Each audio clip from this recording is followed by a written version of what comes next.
2 years ago, I bit the dust. Laying on an operating table, my soul left my body. It was February of 2018. I was just 27. I was taking the drive to work and boom, out of nowhere, I got hit by someone in a pickup truck who ran a stop sign. The bastard was drunk. The steering column narrowly missed my head, which would have killed me instantly. Instead, I ended up upside down with shrapnel from the dashboard of my Honda Civic, stuck between my 7th and 8th vertebrae. I was wheeled to Mass General, where a team of surgeons tried to save my life. That's where I died. It's a crazy thing, looking down at your body and hearing the flat line as nurses and doctors struggle to bring you back to life. I wasn't scared though. It wasn't fear I was feeling. It was confusion, you know? Like, that's me. But I'm me. That's when everything stopped. It froze. Everything. The doctors and nurses, the people in the hallway, the long beep from the heart rate monitor. Everything suddenly froze. And at that moment, I saw him. An elderly man in an Irish flat cap, button-up shirt and khakis. He was the only thing still moving. He entered the operating room and just looked at me.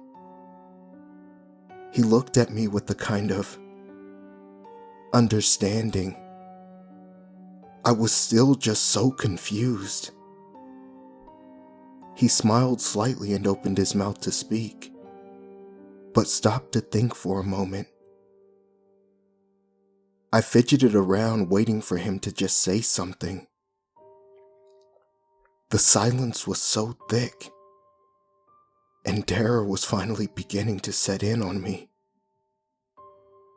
I blurted out, "Who are you?" His slight smile left his face. He seemed saddened by my question. You know me by a few names. I'm Death, or the Grim Reaper, or Ankau, Smirk, Majiman, Hell, or whatever else you'd like to call me. I laughed. It was hysterical to me. This old man couldn't be the personification of death. I laughed for a bit before looking back at the man and seeing that he was entirely serious. If I could have seen my face, I know it would have been devoid of all color. I couldn't handle that fact yet, so I said plainly, "No, there's no way." I walked out of the operating room and down the hallway of the hospital. As I exited, it was clear that this whole frozen in time thing, that it was hospital-wide. I tried to shake a few of the people in an attempt to wake them up, but it was of no use. Walking slowly behind me, whistling Danny Boy, was the old man. I turned around to face him. You know what he said to me? He says, Ready to face your own mortality? I was about to punch him in the face when the thought finally ran past my head. Could I really be dead? No. I'm only 27. I have so much ahead of me. I just got a promotion. Catherine, my girlfriend, is moving into my apartment. I guess I was thinking for too long, because the old man said, Listen, kid. I have a lot of people to visit. These encounters aren't really supposed to take more than 20 minutes. You've taken up 10 already, and I haven't even begun the explanation yet. So, if you could stop asking a million questions in your own head, and let me tell you what's going on, we can get this over with. I listened to each word he said, and although I was terrified and confused, I sat down on a bench in the hallway next to a frozen man and prepared to listen. The slight smirk returned to the old man's face. Good. You're dead. Drunk driver crashed into you. Depending on the kind of person you were in life, you'll either go to heaven, Samawat, Nirvana, whatever you wish to call it, or hell. Hell is a pretty universal word. Both these places are ruled by omniscient beings. He pulled out a small pad of paper from the pocket of his pants. By the looks of it, you'll be going... He looked back at the paper, confused. Huh. Haven't had one of you in a while. I was still processing everything of what had just been said to me. But I still said, One of what? My voice was shaky, scared. He replied, seemingly annoyed. An undecided soul. You weren't good or bad in life. You were an even mix of both. See, some people get close to a perfect balance, but almost all tip one way. Your type are very uncommon. This confused me even more. I always thought I was a good person, but maybe some of my actions were questionable. Perk up, kid. This means you might not spend eternity in hell. He smiled at me. I looked back up at him, my mouth agape, tears in my eyes, and attempting to stutter out his sentence. What does it mean? Death laughed in my face. Oh boy, even I can't answer that. Officially, I'm supposed to tell you that this is an anomaly. What happens next? I asked less shakily, finally adjusting to things in my brain. All it is, what with you? You can use other words to start sentences, you know? As for your question, I have no clue. I imagine you'll be brought down to hell and then to heaven. That's what they did with the last guy. He shrugged and began to walk away. Wait, Death. Scared and confused, with no one to comfort me, I simply asked, What if I need help? He chuckled. Just ask. With that, Death was gone. I sat there for a while. I don't remember exactly how long I sat there, but eventually, even though I was dead, I fell asleep. As I awoke, I was no longer in the hospital. I was sitting on a park bench. When I woke up, I figured it was a dream, that some hobo had injected me with heroin or something, and that it was all just a bad trip. But I was wrong. I was sitting in Central Park, and as I looked around me, everything was still frozen. Just moments ago, I was in Boston, and now all of a sudden I'm in New York. I'm glad that no entity spoke to me at that moment. Honestly, it would have terrified me even more. Thanks to the time given to me on that park bench, maybe 2 hours. I was able to process things. I cried. I feel comfortable saying that because we all would do the same. Who wouldn't sob if they had just found out they were dead? I'm thankful for the time I was given. And then I met him. The being people have feared since the dawn of man. Satan. I could see him from across the park. The images used by the Catholic Church are not so accurate. I was expecting an 11-foot tall goat man. But instead, I was looking at a biker. He almost looked like The Undertaker from WWE during his leather and motorcycles phase. Death had told me I was going to hell first. But I didn't know I would be meeting the man himself. He walked in a perfectly straight line, even walking through the fountain in front of me. Yet there was no splash and no water stuck to his boots or jeans. He sat down next to me, expressionless. I turned to look at him.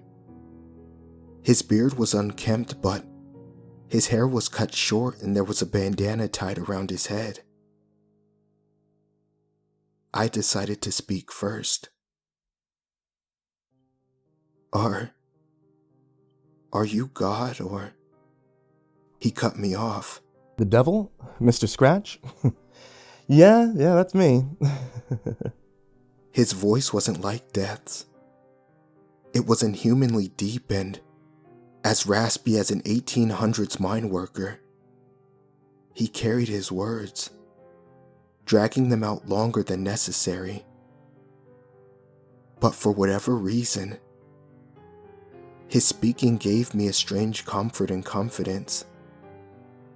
My fear melted away. I think it was his doing. He wanted me to feel calm while speaking to him. Still, I can't explain it. I can't explain any of this. With this newfound artificial confidence, I no longer feared speaking to him. Is this hell? Why would you pick Central Park? He laughed at my question. No, this is closer to a waiting room. The king and I have an agreement for undecided souls. I cannot show you hell. He cannot show you heaven. You must make your own decision. This seemed like idiotic terms for the devil to agree to. I'm allowed to choose? Of course I'd pick heaven every time. A paradise. After a few seconds taking this in, I retorted, "Are you not evil? I went to church as a kid. You're supposed to be the embodiment of true evil." He nodded. Yes, that's correct. However, you fail to see without evil there isn't good. See, I force the world to be better, indirectly. The king takes a more straightforward approach. I force the world to adapt by making hard times. He sends a Mother Teresa to fix everything. But in the end, it yields the same result, a better world. I'm evil. I enjoy chaos, but I still like humans. I still like Earth. So the question for you is, do you want to be the straightforward, easy fix, or do you want to add to the hard times the Earth is facing to make them adapt? That decision is only yours. But I was dead. How could I add or take away from evil or good in the living world? I had so many questions, none of which I asked. We sat there for a bit. I had never looked at things the way he had described. We talked some more. He told me things I can't share here. Things about me and my family that I really just don't feel comfortable sharing. By the time we were done, I had a new respect for him. I had always looked at him as just evil, but that conversation showed me that there was far more to the one they call Satan. Old Scratch stood up. This was interesting. I haven't really spoken to someone in a long time. Do me a favor. I looked up at him. Don't let the king give you a sermon. Listen to what he has to say, but do not be influenced by holy speech. His commandments can't save you anymore. With that final message, he was gone. My talk with the Dark Lord of the Underworld was brief, but it held such impact. I'll never forget my conversation with the devil. I was expecting him to tempt me, like Jesus in the desert. He isn't what you think. Truly. Unlike after my conversation with death, I wasn't given time. I blinked and, when I opened my eyes, I was sitting in an entirely white room. The park bench I was sitting on was replaced with a white couch, and in front of me was a wooden table with 2 scotch glasses and a crystal bottle of the hard stuff. There was an empty chair across from me. Behind the chair there was a door, still entirely white. It was like a fancy bathroom. The doorknob rattled, and in stepped my father. A tall man with a clean-shaven face and a neat crew cut. I stood up, shocked. My father had passed away 10 years prior.